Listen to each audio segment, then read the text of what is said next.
everyday thing. It's an everyday thing. It's an everyday thing when you let your nuts hang. Do you believe that Iran is trying to impact the midterm elections by threatening the Strait of Hormuz? They won't have any impact on me. I'm just going to do the right thing. I don't view it as, gee, we're having an election in a period of time.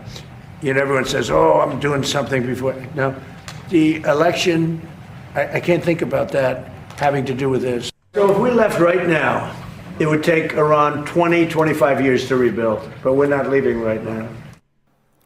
It's kind of a rock in a hard place type of situation. I mean, first of all, do you believe that Trump doesn't care about the impact it's having on the midterms?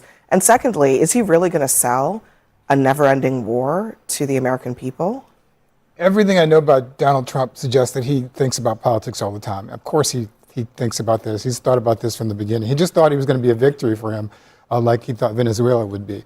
I also think there is a possibility he may be telling the truth in that maybe he thinks because he's going to rig the elections, he doesn't have to worry about this. But that's a topic for another time. But I do think that the election is something that's at the forefront of his mind. But I do think that Trump is in a hard place because you were talking before about the midterm elections, and the truth is that Trump sat down with Bibi Netanyahu in the Situation Room at the White House, and Netanyahu convinced him to go to war. There was no thoughtful planning about this decision because the people in the Pentagon had to have told him that Iran would try to close the Strait of Hormuz, and he didn't listen to them. And now we're in a position where Republican leaders in Congress are telling him that we can't continue to support this because this may hurt us in the midterms. So even if Trump claims he's not thinking about the midterms, definitely the Republican senators and members of Congress are telling him that they're worried about it. And here's a little snippet from what's been being. All right, what it do, everyday people, man? It's your boy PJ. Hey, let me know if y'all are voting Republican or Democrat in the midterms, and put your state in there just to say, hey, where you at, and we can check if your state is red or blue, and just show conglomerate to everyone, okay? So if you support the Iran war, okay, in the midterms, do you think your candidate will win if they follow Donald Trump into this war zone? Talked about in some parts of Fox News. Listen to this. The clock is ticking for President Trump to get out of this war before voters head to the polls. It's making a lot of Republicans nervous. It's already, as we know, unpopular. Republicans cannot let this become an endless distraction, especially if they want to win in November. And he promised to keep us out of endless wars or unsatisfactory wars. And now he's in one, and it's not at all clear how it's going to end. So he's vulnerable on this point. And I was in political terms, he does need to get this over with. But what he may need is time, and he doesn't have a lot of time. And may I add to that, the goalposts keep shifting. You were talking about Pickaxe Mountain, the reporting that the CNN and the Journal have, and Trump seemed to confirm parts of it, that they believe that Pickaxe Mountain might now be where some of this nuclear material is being stored. We didn't strike it at all in the last two campaigns. So it just seems like there's always a whack-a-mole. There's always something else that we haven't gotten. Well, I don't know if the goalposts are shifting as much as the targets. I mean, I think they've moved things there. And if they did, it sounds like we ought to bomb it tonight or whenever we're ready. Well, interesting move that we telegraphed it before we're going to bomb it. That's typically not a strategically wise decision. I mean, that would give the enemy time to fortify whatever they're hiding there, but I'm not. And frankly, you don't think if they put all their nuclear stuff somewhere that they shouldn't expect some kind of an attack? I think they should, but it's a very odd. I think it's a very odd strategy to announce your targets before you strike them. And Trump himself, when he was running for office, said he would never do that. So why would he do it now? Look, I think that this is going. First of all, on the political piece, I don't want political consultants and pollsters dictating a military strategy here. I want the commander-in-chief and the military planners to decide what. Our commander-in-chief wasn't ever in the military. In fact, he's a draft dodger. But anyway, that has nothing to do with that. We have Pete Hegseth, who is a fearless leader. Honestly, I would rather have Pete Hegseth as a commander-in-chief. Why? Military experience. And I think that we should make that a recommendation to anyone who runs our military. Anyone who runs our military has to have some military combat experience, or not even combat, just military experience, period. Because I am sick and tired of people who have never been in the military run our military.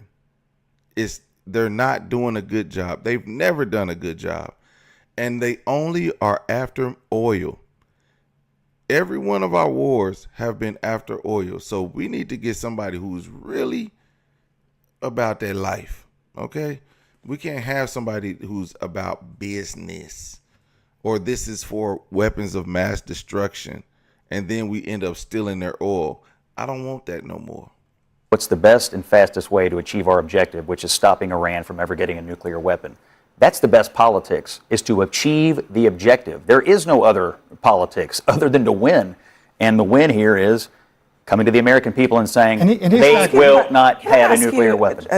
No, we don't need Obama or Clinton as presidents. Did you not hear what I said? That we don't need people who didn't serve in the military starting wars. Like, did I stutter?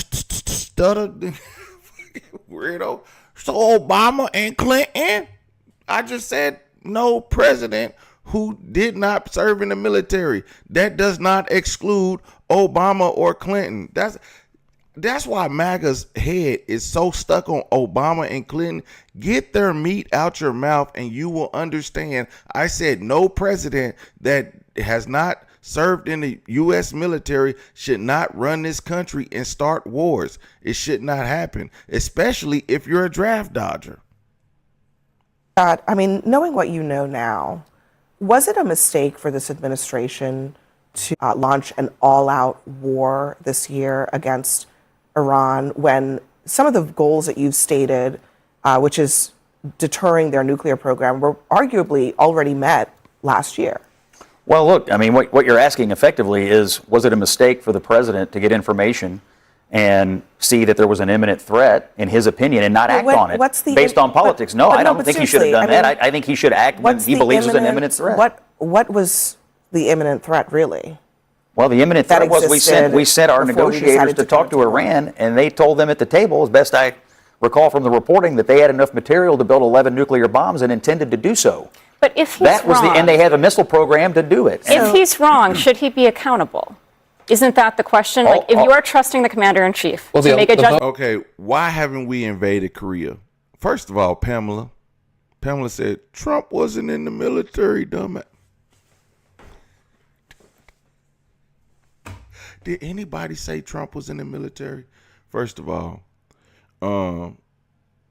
why haven't we invaded Korea? Korea been shooting ballistic missiles in the air for about the last 10 years. And Trump went and shook his hand. But he goes after Iran? What? Voters are going to make that decision in a couple of months, right? We're going to have midterm elections on that question. But look, this is the thing, right? Yeah, Keith, you were mentioning earlier, you don't think the president is serious when he says that he doesn't think about the politics or the implications on the market or something like that associated with his decision making here. I believe him because I remember Liberation Day. I remember when he was going through with these tariffs and everybody in the pundit class was saying, well, once the markets react negatively, he's going to immediately pull back. No, a Supreme Court decision had to lead to him pulling back on that front. Well, so sort of. The president he actually pulled back from Liberation Day several times, even before the court. If you want to talk, so okay, so Taco Trump, then why wouldn't he pivot now? Just to be clear, the back down happened even before SCOTUS weighed in. Trump's ego is so huge, he can never admit when he's wrong. The reason why this is a political disaster for Trump is because this is a guy who last year was going around campaigning for the Nobel Peace Prize. First of all, and now he's saying he stopped all these wars last year. We have to be realistic about the 11 stopped wars. No more long-term wars. Remember that? The fact that the pundits and prognosticators got so much wrong on the... Now he's in the middle of a 5-month war that he said was only going to last a few weeks. Okay, the pundits and prognosticators got wrong what the market impact of this conflict would be. The markets are soaring to all-time highs at this point. It's possible that the president may believe that the pundits... Bro, who cares about the market when we're losing soldiers? Hey, you know what? We just lost 4 lives over there, right? But guess what? We have the We have the number one stock market in the world right now. Pundits and prognosticators are getting wrong what the political The impact of this war is not limited to the stock market. No. Gas prices No, are but the still pundits were- elevated no, but the- significantly compared to where they were on the day before this war began. So Yes. it is not true that there has been no economic impact But of that's this not what I war. said. I said that the is pundits completely got. false. But that's not what I said. I said the pundits Yeah, got but wrong with the again, direction but the market again, would travel. the in the course pundits of did the not conflict. limit their punditry to just what the stock market is going to do, Of because course not. obviously what the stock market does is only a fraction of the economy. The rest of the American public that is not invested in the stock market, they are going to the gas pump every day. That's what really matters when it comes to voters. Right, but You my know only that. point is that the pundits may believe that, or the president may believe that the pundits are wrong about the politics of this conflict as well. Yeah, Look, maybe he does. Maybe he does, but the numbers are donors- also pretty clear there too. People are This is an unpopular Yeah, war. money talks though, and the RNC is currently No, out but- raising the DNC by orders of magnitude. Ken Martin, the DNC chair, had to issue a document today basically explaining why his Yeah. party is in the red And over you're the course still of the election. losing. You're still losing the polls. Americans are so negative about their financial situation. They, by and large, think that things are getting worse. The president has now returned to his whole tariff thing after resoundingly Americans said that that was bad policy. And now he's basically saying, let's just give, billions and billions of dollars Damn, is Abby Phillips pregnant? She looking a little chunky. to the defense budget and not to the things that affect your pocketbook. Well, before we get too far moved, thoughts with the four fallen. I think we tend to get lost, and it tends to be lost how great of work our men and women in uniform have done in Iran, whether it be Midnight Hammer, whether it be the opening entrees of Epic Fury, even these Midnight Hammer was supposed to be a success. What happened? bombing raids now. 900 ships have been transported through the Strait of Hormuz with U.S. naval might. That cannot be understated. And to Noah's point that you would think we were getting our butts handed to us the way that you often hear it. Are we in the escort for ships going through the Strait of Hormuz? Like what is this? Do we have to escort ships through the strait every day? We're losing tax dollars. We're losing funding.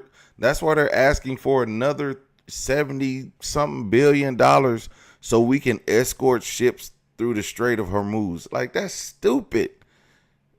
We should have never been in this war, but if we would have, kept the same, even if we would have kept the same deal, let's just say we kept the same deal that Obama gave, Iran $1 billion or whatever he gave them. If let's say we just kept that deal, right? So Iran backed out on that deal? No, Iran didn't back out on it. Iran backed out on that deal in 2016 when Trump first got into office. So that's when that happened. So if he's 2 weeks away from building a nuclear missile, that's because Trump did that shit in 2016. 2016 was before that was the Obama deal. 2016 is when Trump got out of that. So understand, it's Trump's fault. It ain't his. It ain't. We not going. I'm gonna get MAGA Mike in here. It ain't all Trump's fault. He just had bad advisors. Portrayed in the media, but it's not the case. Our men and women are performing incredibly admirably. But to your point, I think a lot of this would be treated differently if Donald Trump also messaged completely differently. We have heard that he didn't make the selling points, but he hasn't made a selling point on really any economy he's had thus far. We should have been talking about the no tax on tip, no tax on Social Security, no tax on overtime way more than we have. We don't hear about Trump RX enough. We don't hear about investment accounts enough. We didn't even hear about the housing bill. He didn't even sign it. So all these things would be helpful in the messaging to the affordability point. All that stuff is so much more important. All that stuff. Matter of fact, no tax on tips, okay? No tax on overtime, okay? The investment in the youth, which they're only going to give you $1,000. Now, how much $1,000 will multiply over 18 years? That's up to your accountant. But to say we went in a war because of that, I'm not agreeing to that. I'm not agreeing to this war we should ignore the war and be happy because our kid gets $1,000, which $1,000 goes where today? Nowhere. You could spend $1,000 in gas in the next 5 months at this rate. In November, everyone's going to be voting on affordability, as you just showed in those poll numbers. So yes, the president does not have the luxury to focus on only one thing at any one moment. He has to be able to walk and chew gum at the same time. Iran is a threat, but so is people's... I don't know if y'all seen the video of Donald Trump falling, but I don't think he can walk and chew gum at the same time. Just from that video, but whatever. He doesn't believe that the pocketbook issue is a real one. Right, I think he that's called part it a of the hoax. problem. He called it a hoax. He's reading the polls. Yeah. Yeah, He doesn't want to Whether acknowledge he's not saying, whether he's saying it out loud is another. Is he reading They anything? seem I to don't know suggest about that. that I mean, he thinks everything is trending in the right direction, which is not. How does it end? I mean, if it's trending in the right direction, what's the end of this story? What's victory? Good question. What does Yeah. victory consist of? That we've battered them? Damn, Geraldo Rivera's still alive. Shout out to Geraldo Rivera. Don't he got a black wife, man? Shout out to Geraldo, man. To the extent where, the ship get through, but then some knucklehead with an RPG is going to shoot at his ship. That now you've got this 90 million people, huge country in the middle of everything, and can reaching I just say out. also, I think that's totally a valid question. But it almost seems like this conflict has gotten even beyond that. I mean, the one big chunk of problems, which is the economic impact of this, is Abby Phillips is pregnant. Abby Phillips is pregnant. one thing. But the other big chunk of problems that the president has is that he actually now kind of has to win this war. Like he has to get to a point where Iran is actually really and truly defeated, where they actually really and truly turn over their nuclear program or something close to it. And if he doesn't get that, then what he's really done is open a massive can of worms for the entire planet. Exactly. Well, yeah, I mean, to a certain extent. It's not like Iran was quiet and passive before February of this year. We've been interdicting Iranian plots and consistently interdicting them since 1979. To your point, how does this end? And is there a point at which we can open up the strait, even if there's some harassment in the strait? That's sort of the condition that prevails in the Strait of Malacca, prevails around the Horn of Africa.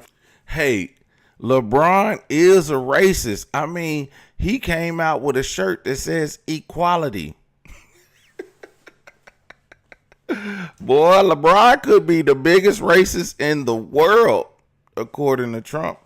Unless he play, all we need is LeBron to play golf with Donald Trump, and he'll be the greatest. He'll be the greatest of all time if he plays a round of golf with Donald Trump.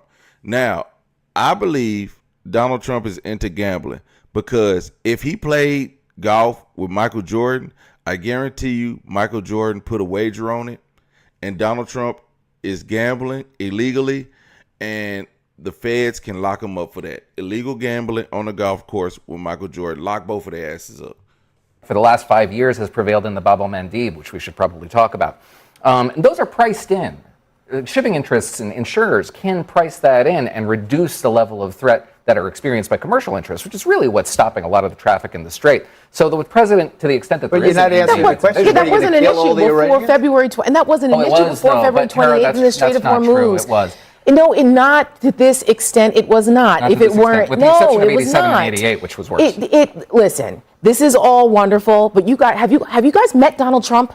The guy does not make decisions strategically and doesn't have the temperament to have this conversation where you're going into, how do we go into a military conflict that puts our men and women in uniform in harm's way? What does victory actually look like? What is the reason we're doing this? What is Congress going to say? He doesn't do that. Now he's got himself in this war of choice where it's almost like he's governing by temper tantrum. And now he's got us involved in potentially another conflict. I hear so often that... Wait a minute, you have the Houthis going now after what's happening within...